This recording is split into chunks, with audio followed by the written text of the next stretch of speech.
estamos leyendo.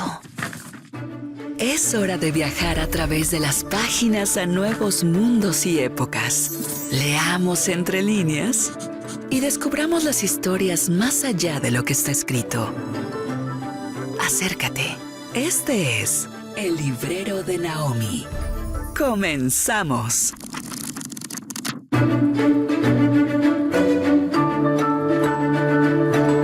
La literatura es siempre una expedición a la verdad. Mi nombre es Naomi Márquez y te doy la bienvenida a mi librero mágico, El Librero de Naomi. Y fíjate que esta frase me llama mucho la atención, porque aparte de que te invita a pensar mucho, te invita a cuestionarte.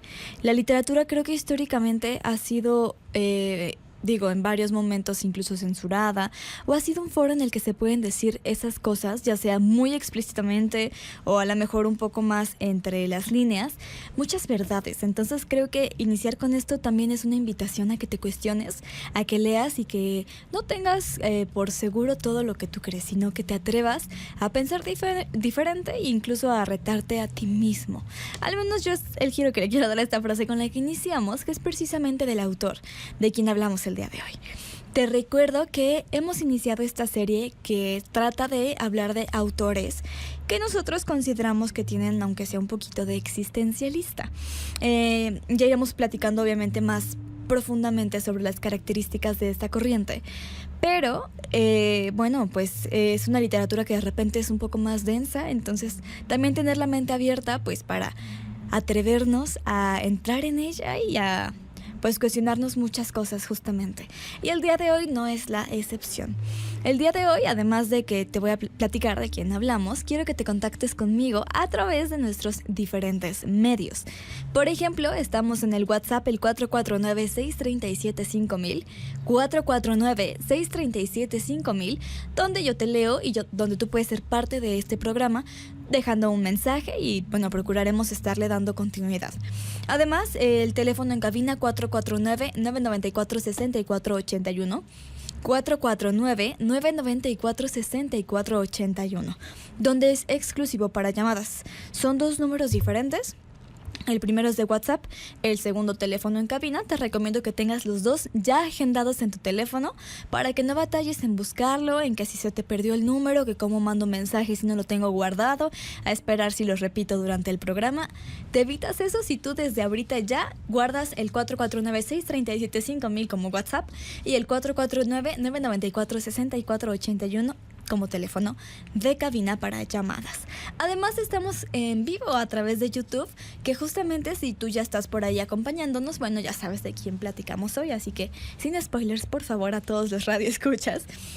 Y justamente además puedes hacer comunidad, porque tú me puedes dejar un comentario a través de esta plataforma y no solamente lo vamos a leer aquí en cabina y vamos a hacer más conversación, sino que además si otras personas también deciden comentar, podemos ir creando una conversación aún más amplia entre todos al mismo tiempo.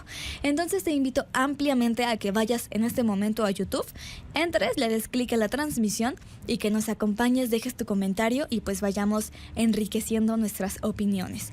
Además, se queda grabado, de hecho, si tú tal vez ahorita vas en tu auto o a lo mejor no tienes la oportunidad de terminarlo, quieres repetirlo, también puedes ir más tarde, ver el apartado de podcast. Hay un especial que se llama El Librero de Naomi y ahí encuentras esta y otras transmisiones sobre diversos autores y autoras de los que hemos platicado. Además, gracias al equipo de producción que nos acompaña el día de hoy, Carlos Oros en los controles, Andrea Nieves en la transmisión y un saludo especial a Hugo Cardona, que siempre nos apoya con la edición de los contenidos.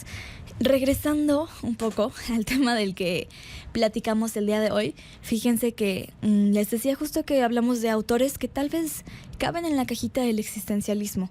Es un poco de repente difícil definir las corrientes, pero tratamos de hacerlo de una u otra manera porque tenemos que nombrar las cosas para definirlas. Entonces, el día de hoy vamos a viajar. Te invito a que si tienes la oportunidad, cierres tus ojos y abras tu imaginación, porque iremos juntos hacia el otro lado del mundo. Vamos a Praga, en la República Checa. Más específicamente, al 3 de julio de 1883. Donde nos encontramos con el autor de quien platicamos el día de hoy.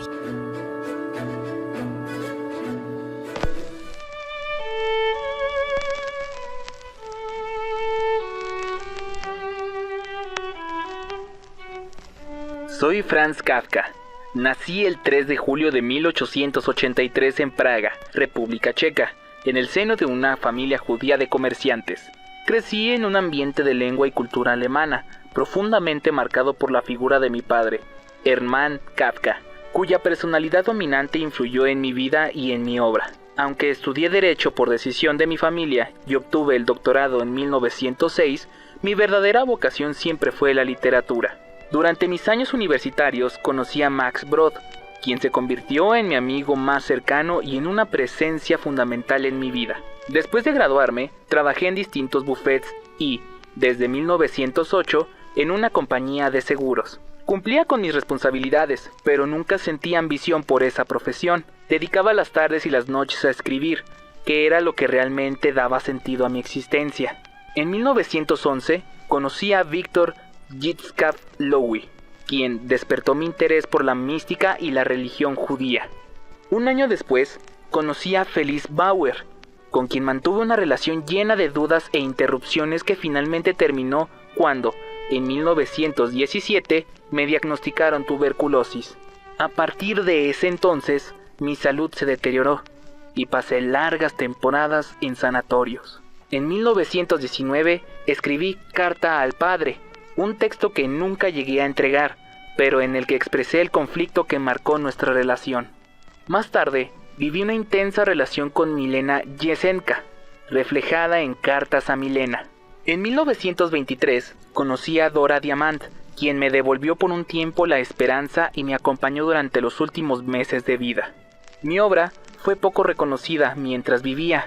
En 1923 publiqué Meditaciones, seguida por relatos como La condena, La metamorfosis, En la colonia penitenciaria y Un médico rural. En mis escritos exploré la angustia, la culpa, el aislamiento y la incomprensión del ser humano frente a un mundo dominado por fuerzas que parecen imposibles de comprender. Más tarde, escribí El proceso, El castillo y América, obras que fueron publicadas después de mi muerte. Antes de morir, pedí a mi amigo Max Brod que destruyera todos mis manuscritos inéditos. Él pidió no hacerlo, y gracias a esa decisión, mis novelas y relatos llegaron a los lectores y terminaron convirtiéndose en algunas de las obras más influyentes de la literatura del siglo XX. Fallecí el 3 de junio de 1924, en Kierling, Austria, a causa de la tuberculosis que me acompañó durante mis últimos años.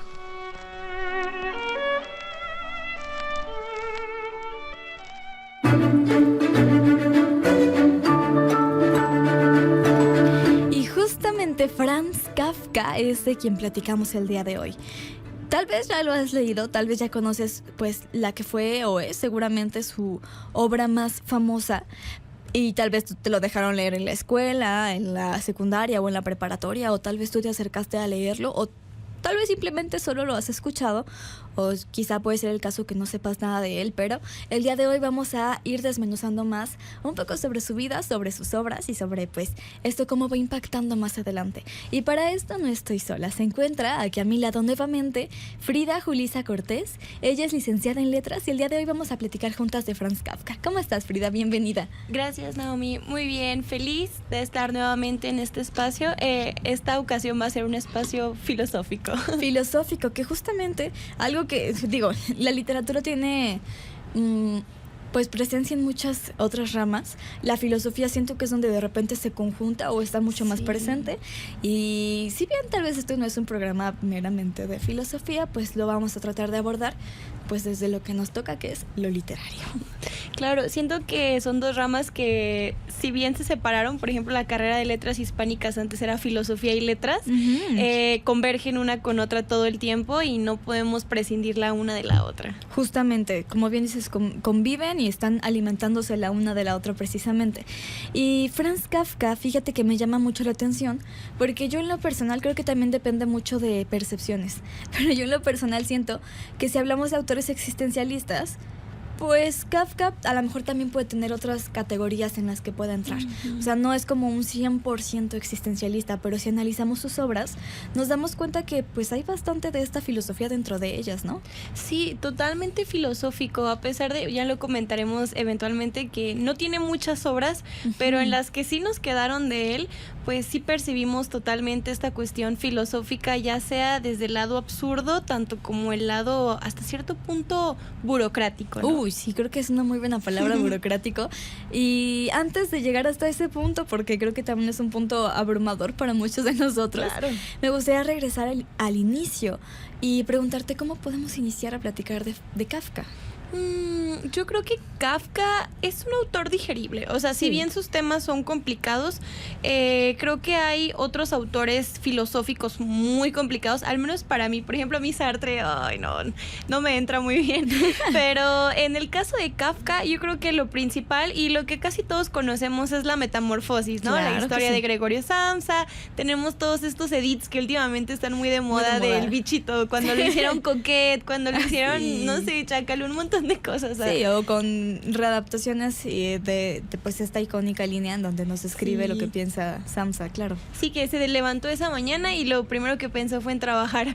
Pero bueno, creo que sí es sí, la lo primera entiendo. introducción que tenemos de Kafka, la metamorfosis, la más digerible, Sí. pero también la más comentada. También, seguramente. Y yo por eso precisamente decía que ya lo conocen o lo hayan leído en la secundaria o en la preparatoria, porque también es muy típico, ¿no? Que Sí. tengamos que leer la metamorfosis.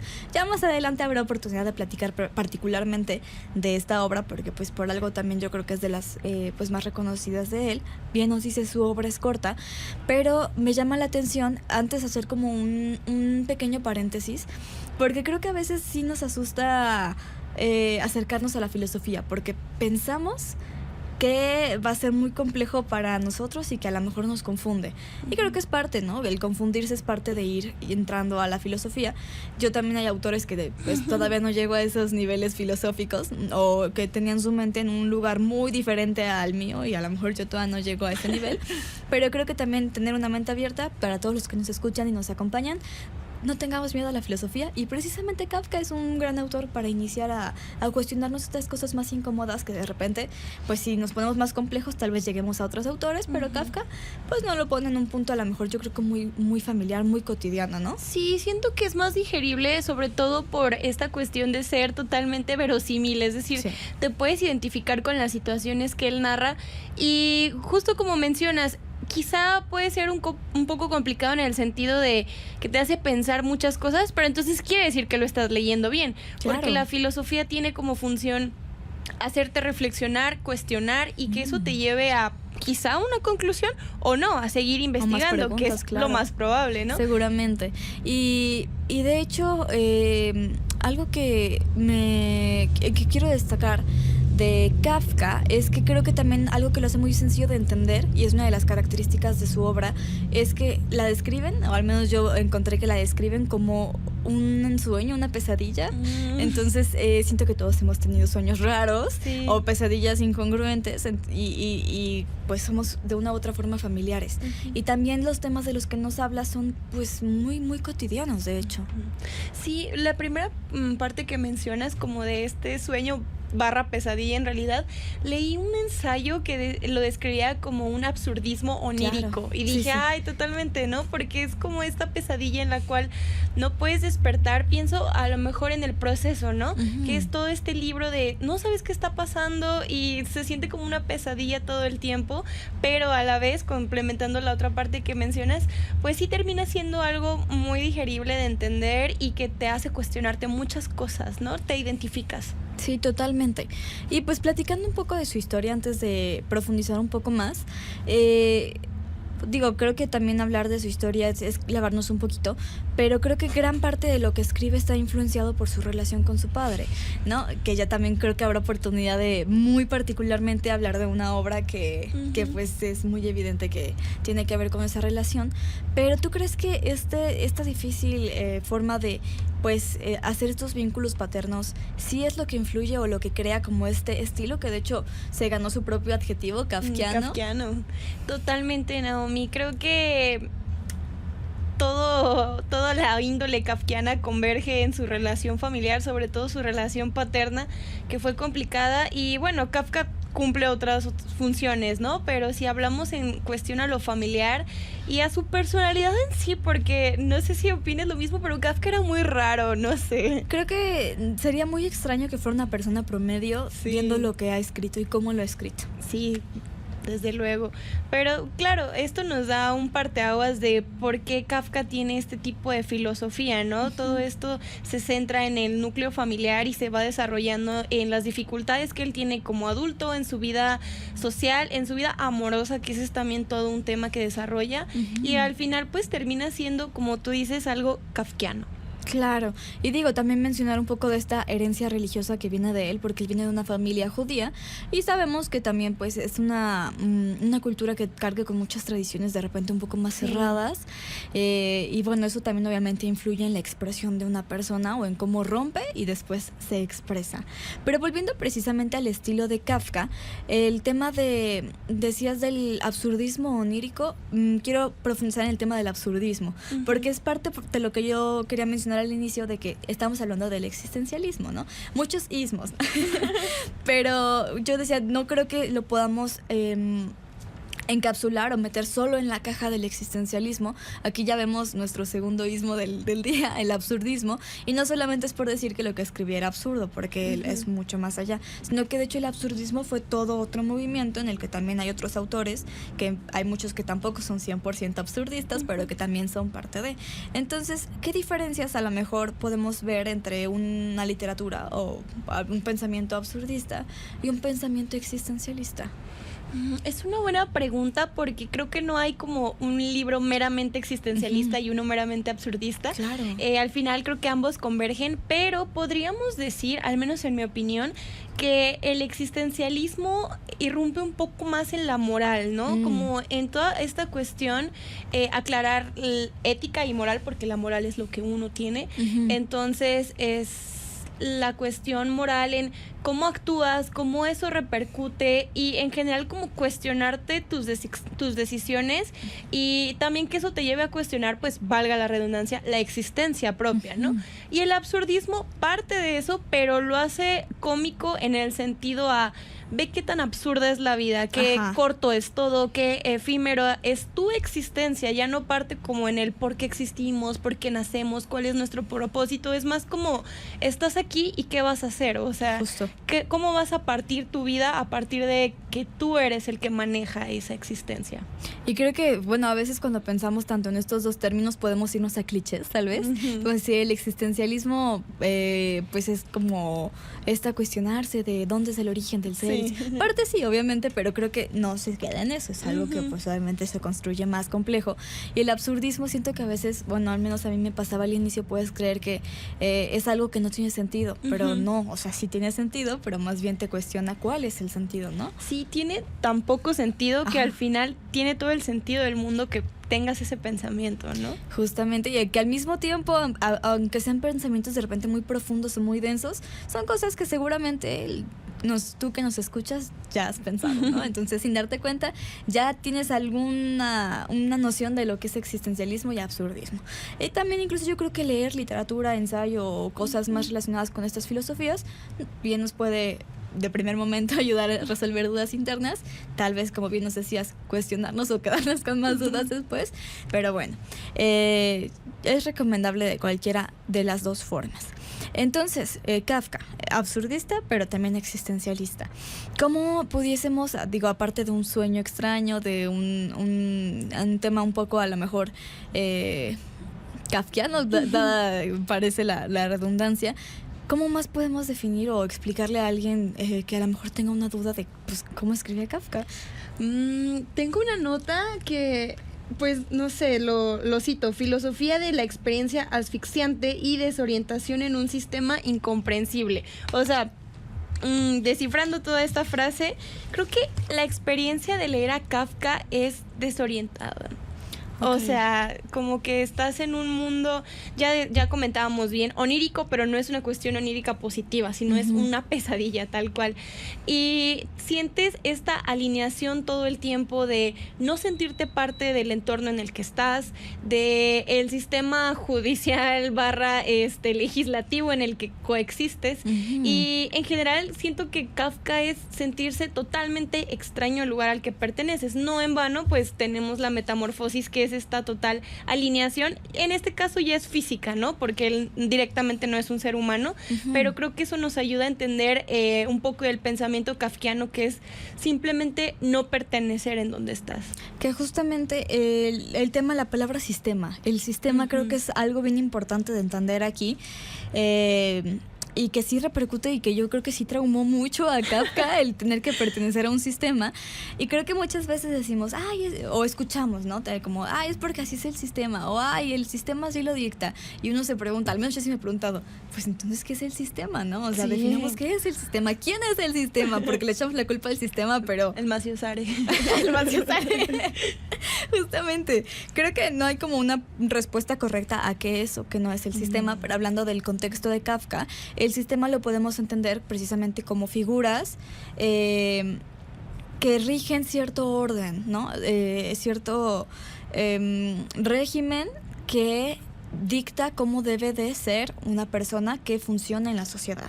Creo que es una manera en la que yo definiría el sistema para Kafka, y ya más profundamente creo que la burocracia, que era una palabra que nos comentabas al inicio y que te digo, muy buena palabra, precisamente creo que es muy, muy clave para definir todo esto, es parte del sistema en el que se centra o del que nos habla Kafka. Entonces, ¿qué impacto tiene la burocracia dentro del universo de Kafka?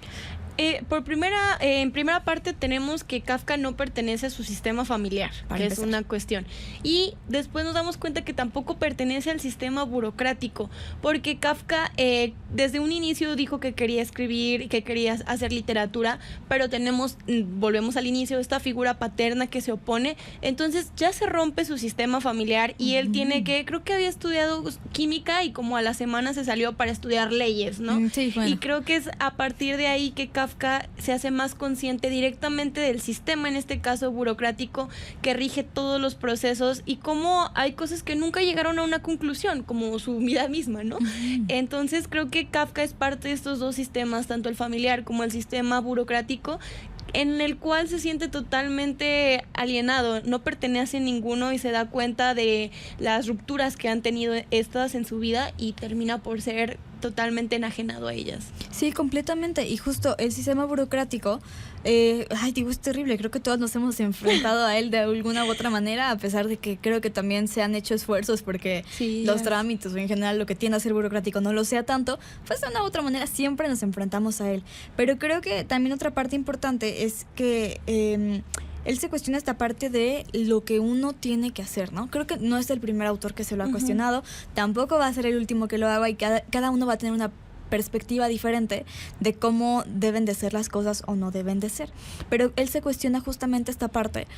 A lo mejor no el naces, creces, te reproduces y mueres, no, sino el creces, estudias, trabajas, ¿no? Creo que ya me estoy adelantando un poco a la metamorfosis, ¿no?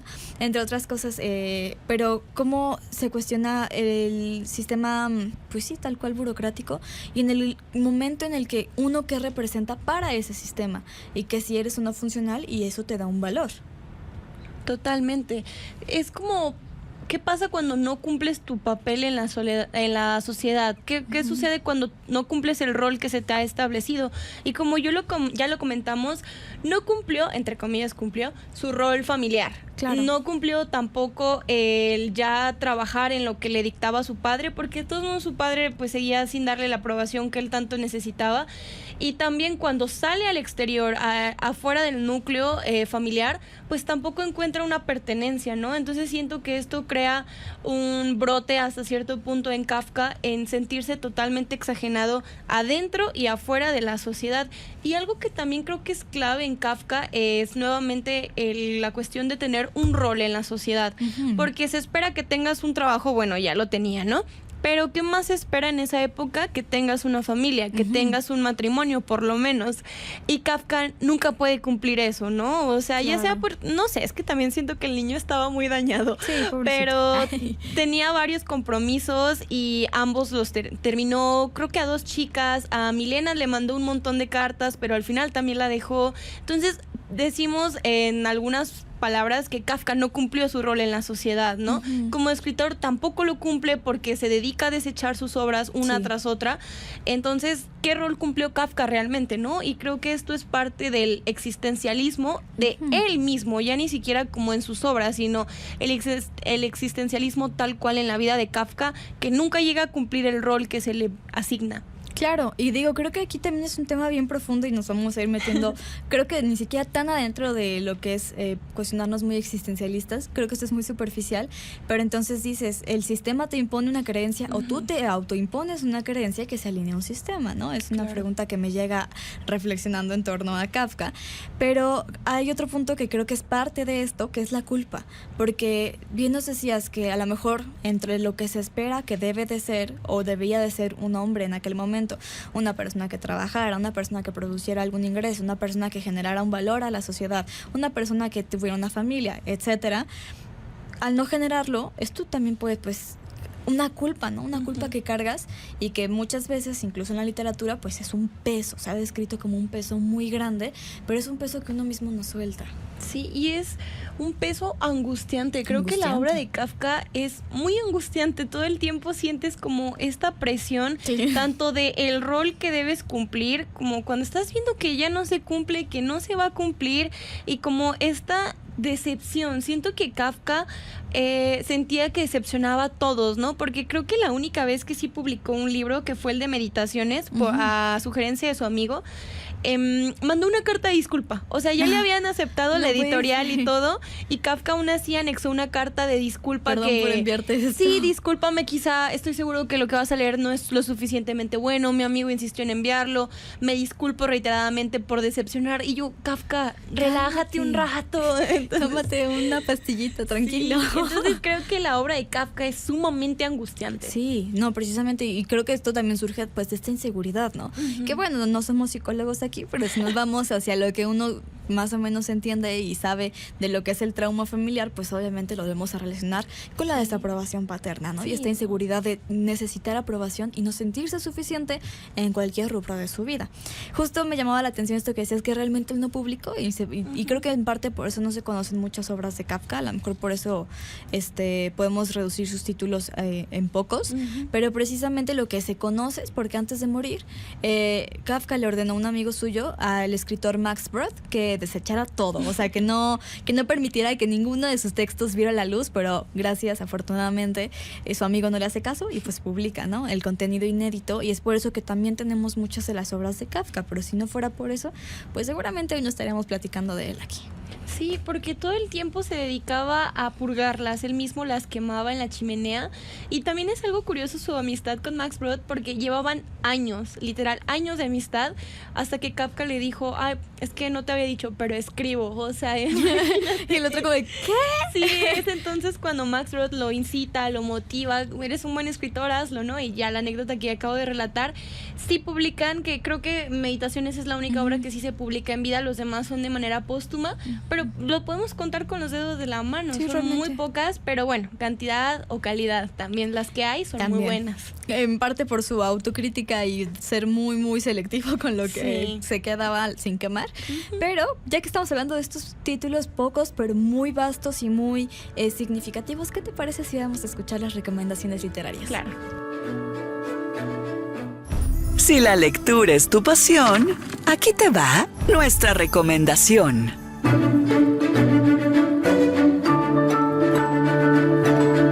Recomendaciones literarias. Creo que es imposible no haber mencionado ya un poco de cada una, pero vamos a abordarlas puntualmente. Así que, Frida, ¿qué nos vas a recomendar el día de hoy?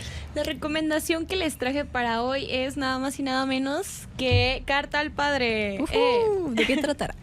Me pregunto de qué tratará Carta al Padre. Pues sí, es una carta que le escribió Kafka a su padre, que fue publicada. Yo creo que el mayor terror de Kafka, no lo deja descansar en paz eso. Que se publicó lo que le escribió su padre. Sí, y esta carta él pretendía enviársela en vida, eso es algo importante. Se la dio a su madre y su madre directamente le dijo, no se la vamos a dar a tu padre, Wow. ya sabemos cómo es él. Y ya hablando de sus cuestiones literarias, es un, pues sí podemos decir libro porque es muy breve, son Sí. como unas 60 páginas. Digo creo. que para hacer una carta es muy extensa. Sí, bueno, Pero ya si lo Oye. vemos como un libro. 60, imagínate escribirle 60 cartas a 60 páginas a de tu carta. padre, bueno. Tienes mucho que decirle. Tengo que confesar, lo tengo en mi biblioteca entre las cosas que tengo pendiente. Y realmente es un libro muy Sí, muy es chiquito. muy corto, muy creo que chiquito. esta última parte del libro es muy breve. Sí. Pero lo que tiene de breve lo tiene desgarradora porque nos cuenta todo esto que Kafka quiso decirle a su padre y nunca logra. Y nos quedamos con la intriga de qué hubiera pasado si realmente el señor Hermann Kafka lo leyera. O sea, eso hubiera cambiado algo y quizá Kafka hubiera animado a publicar o algo, porque en toda esta carta Kafka dice... Bueno, creo que empieza como me preguntas por qué te tengo miedo, pero ni siquiera tengo una respuesta del miedo que te tengo, ¿no? Y a lo largo de esta carta, Kafka nos dice toda la desaprobación que él le manifestó, cómo fue grosero con sus amigos, con él mismo, como todo este odio que él sentía por él, pero que a la vez era recíproco y que no era algo unilateral, pues toda la familia le tenía miedo a su padre. Mencionan en una ocasión como que él sí podía hacer ciertas cosas, pero si alguien más las hacía, él se molestaba. Por ejemplo, tirar migas de pan al comer. Y el miedo que sentía Kafka desde niño hasta desde adulto. Y cómo él, pues, literal se ve arruinado, él se describe arruinado por todas estas cosas que nunca le va a poder confesar a su padre, ¿no? Entonces, creo que es algo muy interesante de leer porque no es un relato, no es algo ficticio, es algo que escribió el propio Kafka para su padre.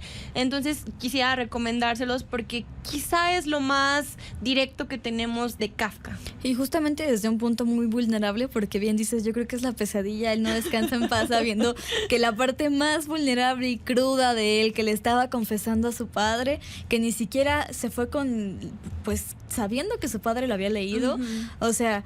Y que todo el mundo sepa sus traumas, Sí. o sea, es algo que, pues, pobre, qué bueno que no vivió para verlo. Pero sí, yo creo que estoy de acuerdo en ese sentido de que es una manera, pues, muy directa de, pues, conocer un poco más tal cual de cómo era Kafka.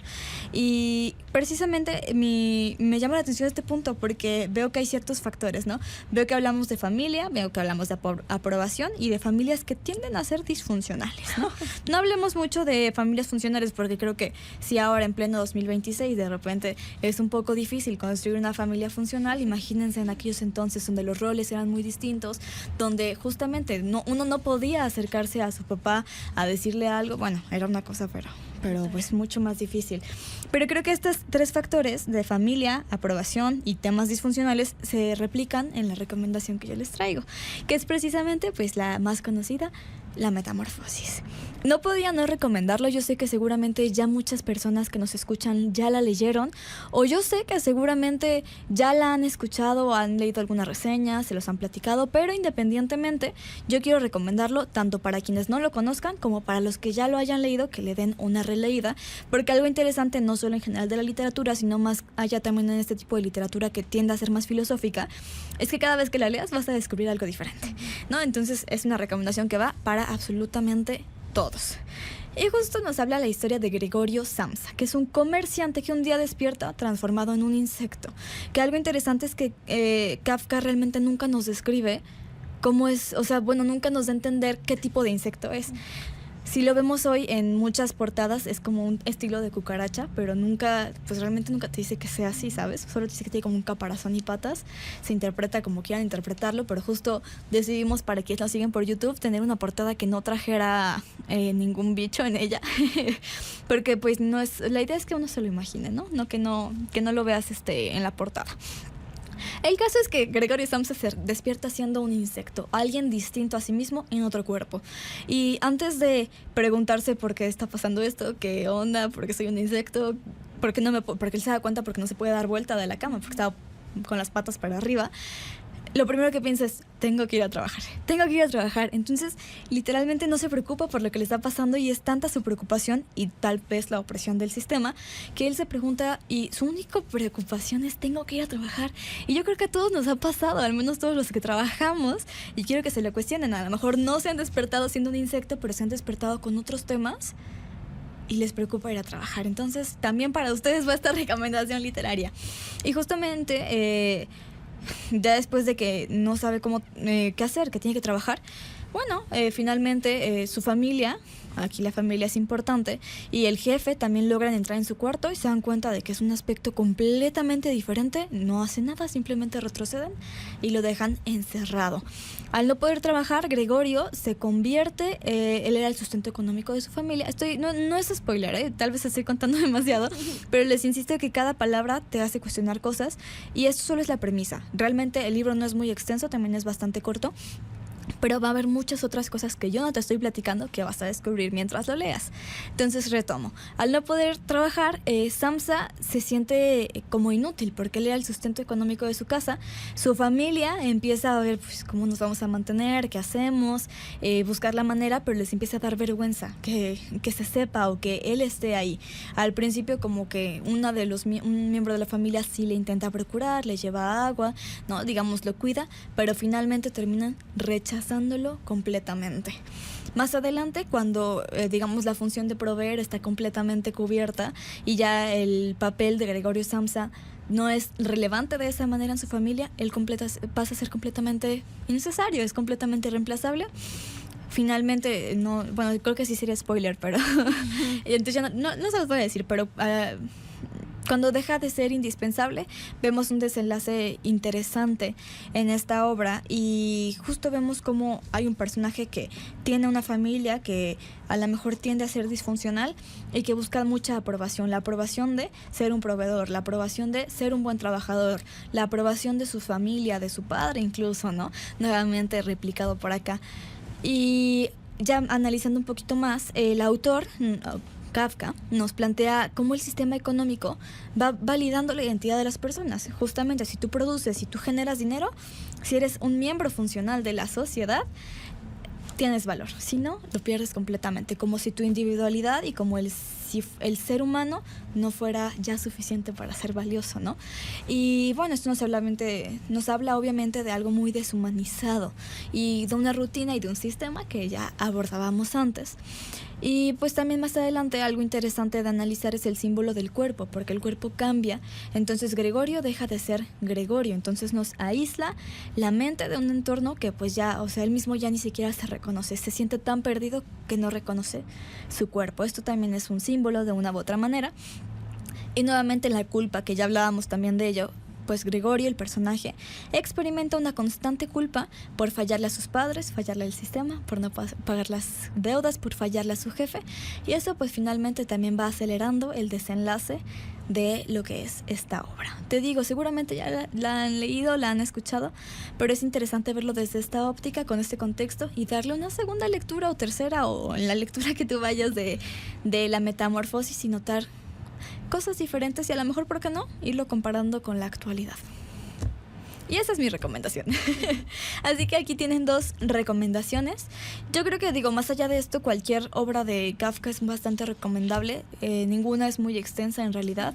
Y como bien decíamos, tampoco son tantas. Entonces, si gustan darse una vuelta completa por las obras de Kafka, pues también está esa opción.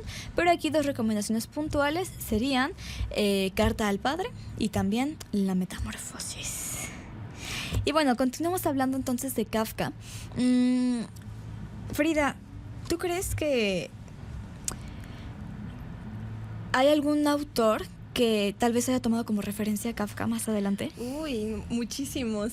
Creo que nadie cita directamente a Kafka, bueno, muy pocos, porque hay muy poca obra de él, pero la influencia que ha tenido es inconmensurable. Pienso en Latinoamérica, Borges está totalmente influenciado y fiel admirador declarado de Kafka. También pienso un poco en ya alguien más contemporáneo a él, que sería Albert Camus.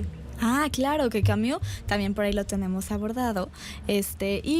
Bueno, finalmente también entra dentro del existencialismo este autor, que yo creo que tal vez es de los más reconocidos del existencialismo, ¿no? Sí, seguramente forma parte de la triada. Pero entonces vemos que el impacto de Kafka, digo, a lo mejor contrario a lo que él mismo pudo pensar, sí fue bastante grande, ¿no? Sí, creo que sería interesante ver que Kafka supiera lo que ha hecho. Seguramente Claro. se volvería a morir, pero Sí. cumplió su rol. O sea, con Sí. lo que comentábamos de él no se sentía suficiente, él no cumplió en su familia, en su trabajo. Realmente sí lo hizo, pero no se lo permitió ver. Claro, digo, y creo que ahí es cuando nos volvemos a proyectar, ¿no? En el individuo y dices, tal vez a veces somos muy duros con nosotros mismos. Es parte de las cosas que leer a Kafka y leer un poco de existencialismo o de filosofía en general te hace preguntarte sobre ti mismo. Yo creo que una conclusión, o bueno, no conclusión, me estoy adelantando, pero algo que podemos ir como intuyendo o deduciendo de este tema es que, pues sí, muchas veces está ese candado o ese peso que ya bien decíamos, se pone uno solo y que tú mismo te juzgas muy duro, ¿no? Sí, es curioso, ¿no? Cómo Kafka nunca se permitió sentir, no se permitió creo que nada, ni siquiera escribir, que era como lo que le daba placer. Hay alguna anécdota donde sus vecinos se quejaban que él cuando escribía en la noche se carcajeaba porque le daba mucha risa lo que él escribía, ¿no? Las sátiras que él hacía, como la ironía. Y al final todas estas cosas terminaban pues siendo incineradas. También tiene momentos muy agradables con su familia, tiene varias fotos con su hermana sobre todo, y también desechadas, ¿no? Entonces vemos como una vida de fracasos, entre comillas, para Kafka, pero que al final pues tuvo un éxito hasta cierto punto moderado en vida, porque eso es también otro detalle, que lo poco que llegó a publicar, pues no le fue tan bien, ¿no? O sea, no le fue mal, pero también este hombre se fue al total catástrofe. Sí, para él no fue suficiente. Y creo que eso define muy bien a Kafka. Nunca se sintió suficiente, él sintió que no hizo lo suficiente, que no cumplió el rol lo suficiente y que en general no hizo lo suficiente, pero ya vemos ahora en la actualidad más de que un siglo, ¿no? De que él, Sí. un siglo de vida, toda la influencia que ha tenido, la importancia que él tiene también en la cultura popular, que ese es otro detalle, ¿no? Porque podemos hablar de su influencia en la literatura, Claro. en el cine, pero en la cultura popular, sobre todo actualmente, ¿no? Sí. Con estas cuestiones como, pues, tan cotidianas del trabajo, la burocracia otra vez, pero ya Nuevamente. una burocracia más modernizada, Claro. más legalizada hasta cierto punto. Sí, claro, el correo electrónico. Sí, claro, y digo, vemos cómo el sistema que yo creo que tal vez Kafka nos ayuda a definir o entender un poco de qué es el sistema. Yo de todos modos me quedo con muchas preguntas de qué es el sistema, ¿Qué es el sistema? Pero creo que ha evolucionado, sí, pero creo que también permanece con muchas de las cosas que ya veíamos desde que nos escribe Kafka e incluso desde mucho antes, ¿no? Creo que es interesante hablar también de su muerte, porque pues bien decías, o sea, fallece y hay muchas cosas que no hace, que no publica, y finalmente pues si no entiendo, realmente no era tan grande cuando fallece. No, tenía 40 años. Sí, O era sea, joven. para la época ya era joven, ¿no? Sí, bueno, y finalmente pues él sufrió de tuberculosis, que era una enfermedad pues muy propia de la época, Sí. que también podemos ver que se lleva a varios de sus contemporáneos, y pues ya, ese fue su final muy rápido, a lo mejor no tan dramático, pero ahí Pero es donde triste. termina triste, obviamente, y es como fallece Franz Kafka. En el año, si no me equivoco, de 1924. 24.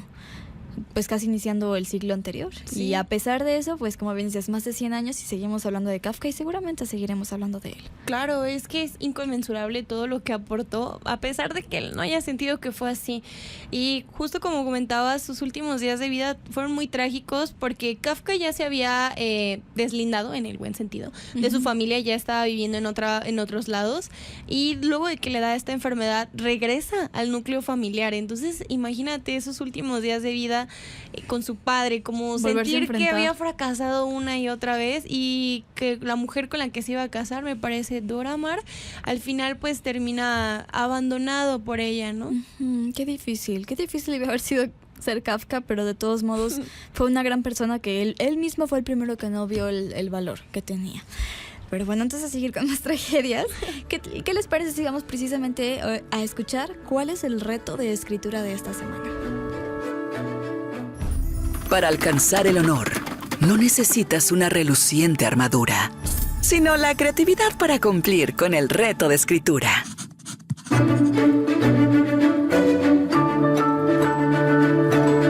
La verdad es que yo me siento muy inspirada por la metamorfosis, aunque eso suena extraño.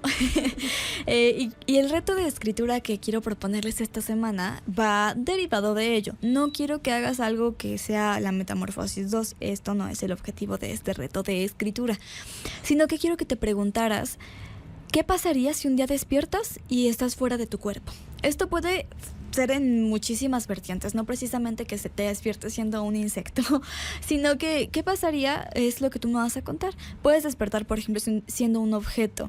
Mientras me planteaba este reto, me imaginaba yo qué pasaría si despertara y fuera una taza que dejé olvidada, por ejemplo, en mi mesa de noche antes de dormir.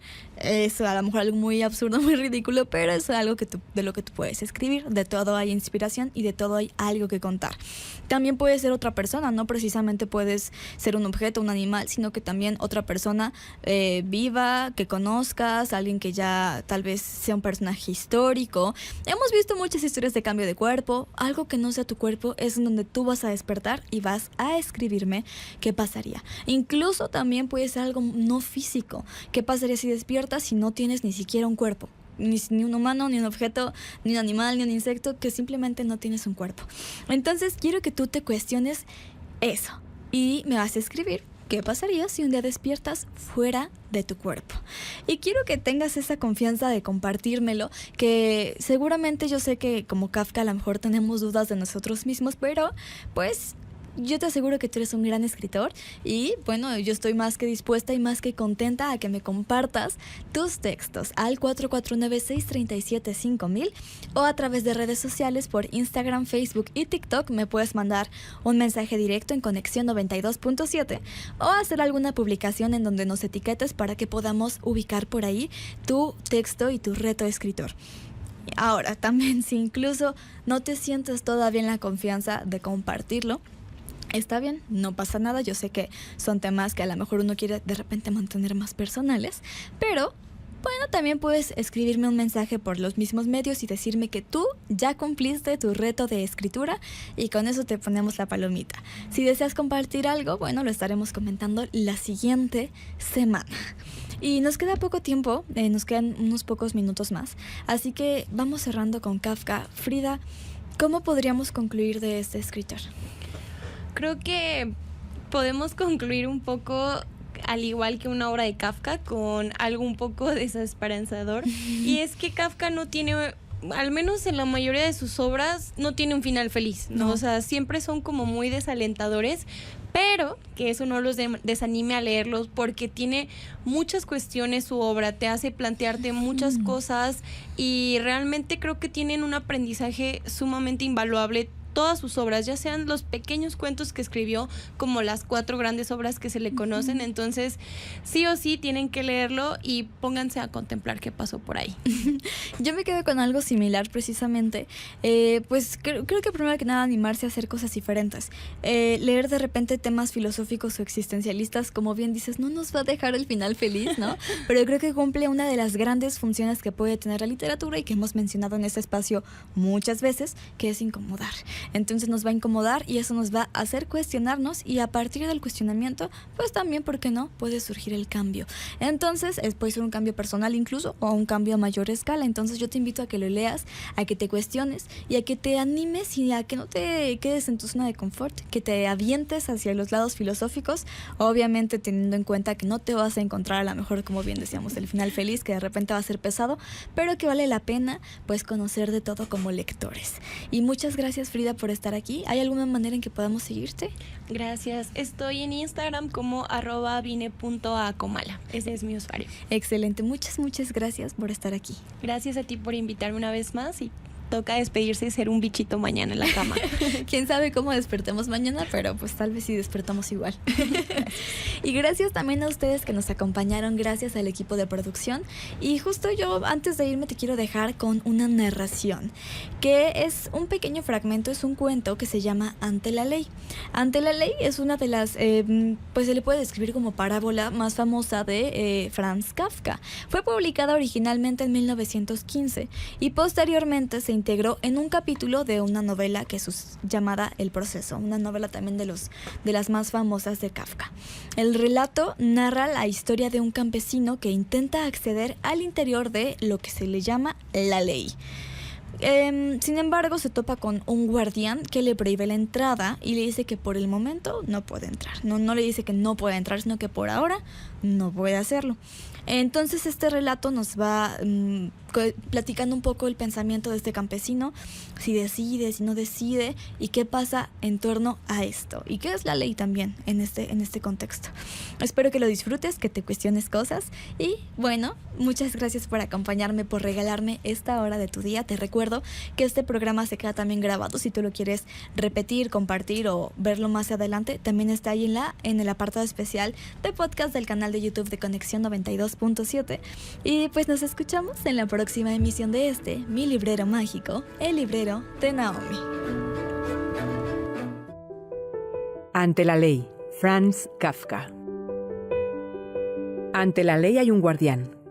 Un campesino se presenta frente a este guardián y solicita que le permita entrar en la ley, pero el guardián contesta que por ahora no puede dejarlo entrar. El hombre reflexiona y pregunta si más tarde lo dejarán entrar. Tal vez, dice el centinela, pero no por ahora. La puerta que da a la ley está abierta, como de costumbre. Cuando el guardián se hace a un lado, el hombre se inclina para espiar. El guardián lo ve, se sonríe y le dice: si tu deseo es tan grande, haz la prueba de entrar a pesar de mi prohibición. Pero recuerda que soy poderoso y solo soy el último de los guardianes. Entre salón y salón también hay guardianes, cada uno más poderoso que el otro. Ya el tercer guardián es tan terrible que no puedo mirarlo siquiera. El campesino no había previsto estas dificultades. La ley debería ser siempre accesible para todos, piensa. Pero al fijarse en el guardián, con su abrigo de pieles, su nariz grande y aguileña, su barba negra de tártaro, rala y negra, decide que le conviene más esperar. El guardián le da un escabel y le permite sentarse a un costado de la puerta. Allí espera días y años. Intenta infinitas veces entrar y fatiga al guardián con sus súplicas. Con frecuencia, el guardián conversa brevemente con él. Le hace preguntas sobre su país y sobre muchas otras cosas, pero son preguntas indiferentes, como las de los grandes señores. Y finalmente, siempre le repite que no puede dejarlo entrar. El hombre, que se ha provisto de muchas cosas para el viaje, sacrifica todo, por valioso que sea, para sobornar al guardián. Este acepta todo, en efecto, pero le dice: lo acepto para que no creas que has omitido ningún esfuerzo. Durante esos largos años, el hombre observa casi continuamente al guardián. Se olvida de los otros y le parece que este es el único obstáculo que lo separa de la ley. Maldice su mala suerte. Durante los primeros años, audazmente y en voz alta. Más tarde, a medida que envejece, solo murmura para sí. Retorna a la infancia, y como en su cuidadosa y larga contemplación del guardián ha llegado a conocer hasta las pulgas de su cuello de piel, también suplica a las pulgas que lo ayuden y convenzan al guardián. Finalmente, su vista se debilita, y ya no sabe si realmente hay menos luz, o si solo lo engañan sus ojos. Pero en medio de la oscuridad, distingue un resplandor que surge inextinguible de la puerta de la ley. Ya le queda poco tiempo de vida. Antes de morir, todas las experiencias de esos largos años se confunden en su mente en una sola pregunta que hasta ahora no ha formulado. Hace señas al guardián para que se acerque, ya que el rigor de la muerte comienza a endurecer su cuerpo. El guardián se ve obligado a agacharse mucho para hablar con él, porque la disparidad de estaturas entre ambos ha aumentado bastante con el tiempo, para desmedro del campesino. ¿Qué quieres saber ahora?, pregunta el guardián. Eres insaciable. Todos se esfuerzan por llegar a la ley, Dice el hombre: ¿cómo es posible entonces que durante tantos años nadie más que yo pretendiera entrar? El guardián comprende que el hombre está por morir, y para que sus desfallecientes sentidos perciban sus palabras, le dice junto al oído con voz atronadora: nadie podía pretenderlo, porque esta entrada era solamente para ti, y ahora voy a cerrarla.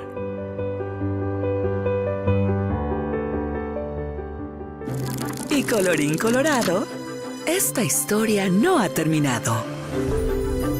Pongamos el separador en la página para continuar en el siguiente capítulo de El librero de Naomi.